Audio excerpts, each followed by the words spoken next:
Isang mapagpalang araw po ng Miyerkules, January 7 na po, 2025. Kabayan, meron po tayong pinaka-latest na weather update sa lagay ng ating panahon.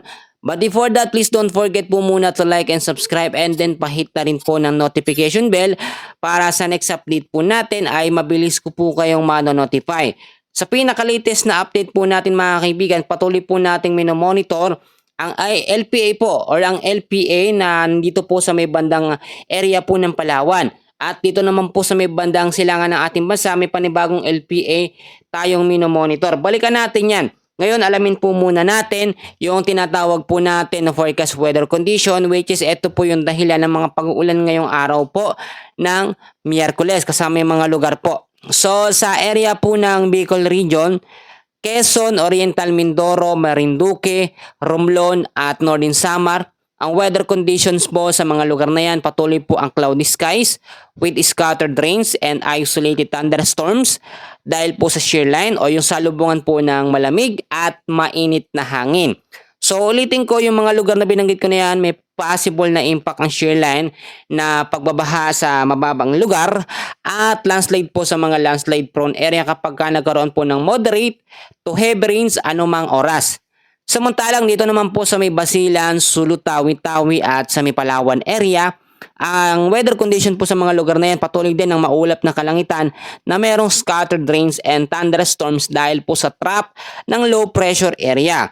So may mga tsansa pa rin ng pagbabaha sa mababang lugar at landslide po sa mga landslide prone area. Take note kapag nagkaroon po ng moderate to heavy rains anuman pong oras yan.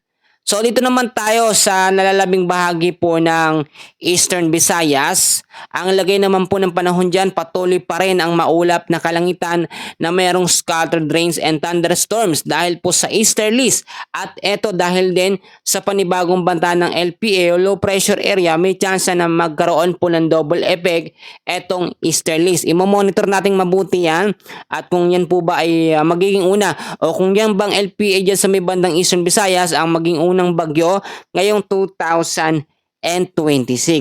Dito naman po tayo sa may Cordillera Administrative Region, sa may Cagayan Valley at Aurora. Ang weather condition naman po dyan, cloudy skies ang aasahan na merong light rains or mahinang pag-uulan dahil po sa northeast monsoon or hanging amihan. Alam nyo, ang amihan ngayon, mas lumalakas yung epekto niya. Napapansin niyo po dyan po ba medyo malamig na lalo sa madaling araw at sa gabi?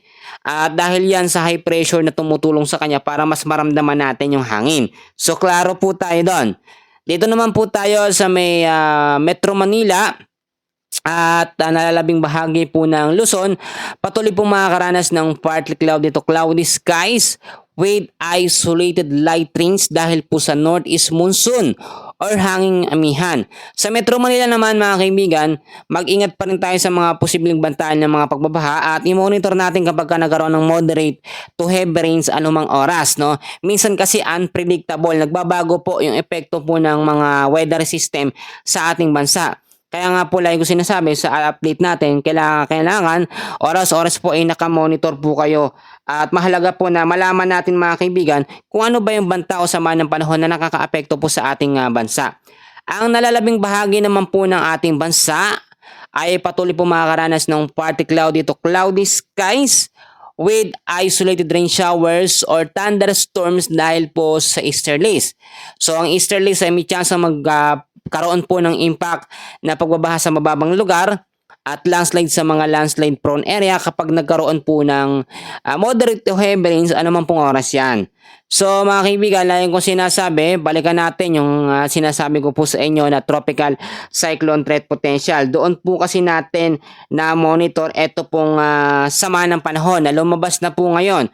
Kung makikita nyo sa ating pinakamapa mga kaibigan, bandang silangan at bandang kanlurang bahagi ng ating bansa, parehas pong merong LPA o low pressure area. Pero huwag kayong matakot at mag-alala. Yan naman po parehas po na sa low chance na kategorya na maging isang tropical depression or mahinang bagyo. May mga chance na tayong nakikita dito o senaryo kapag lumakas. Ito nga pong LPA At nakakaapekto dyan yung tatlong weather system, which is ito pong shear line, itong easterlies, at ito pong tinatawag natin na northeast monsoon. Pero most of the time at dyan sa tatlo na yan, mas makakaapekto po at mas magbibigay ng epekto ang easterlies o yung maalinsangang hangin na gagaling sa karagatang Pasipiko na mapalakas po yung mga LPA na nabubuo sa ating bansa. Bagamat sinabi na po ng Pag-asa na ngayong 2026 ng January, nasa isa, no, hanggang dalawa o siguro po possible hanggang isa lang kasi nakikita natin sa advanced weather forecast natin, isa lang talaga yung nakikita. Pero like ko sinasabi, may mga tsansa ng pagbabago. Oras-oras, no, araw-araw sa lagay ng ating panahon. Isa hanggang dalawang bagyo man mga kaibigan, kinakailangan pa rin natin maging alerto at maging handa po sa sama ng panahon. Sa mga hindi po nakakaalam, ang magiging unang bagyo po ngayong 2026 ay tatawagin po nga Bagyong Ada, which is ito ay pangalan na naman ng babae at hindi rin natin masasabi sa ngayon kung ito ay magiging malakas. Pero ang sigurado, dahil yung magbabasihan natin yung ating tinatawag na tropical cyclone threat potential at yung ating advanced weather system, nakikitang hindi ito magiging malakas, no? So kahit man sabihin natin merong mabuong bagyo, hanggang tropical depression na category lamang ito at hindi na po lalakas pa sa pagiging typhoon o super typhoon category. Uulitin ko po, tatlong weather system ang patuloy po na nakakaapekto sa ating bansa bukod po sa low pressure area. Unang-una ang northeast monsoon dyan sa may bandang hilaga ng ating bansa. Shear line dyan naman po sa may bandang Aurora, dyan sa may Metro Manila. At ito pong easterlies, bandang silangan po ng Visayas, ilang bahagi ng Mindanao ay patuloy pong naapektuhan. So kinakailangan magdoble ingat kung lalabas po kayo, mga papasok sa eskwela o uwi sa trabaho, papasok sa trabaho.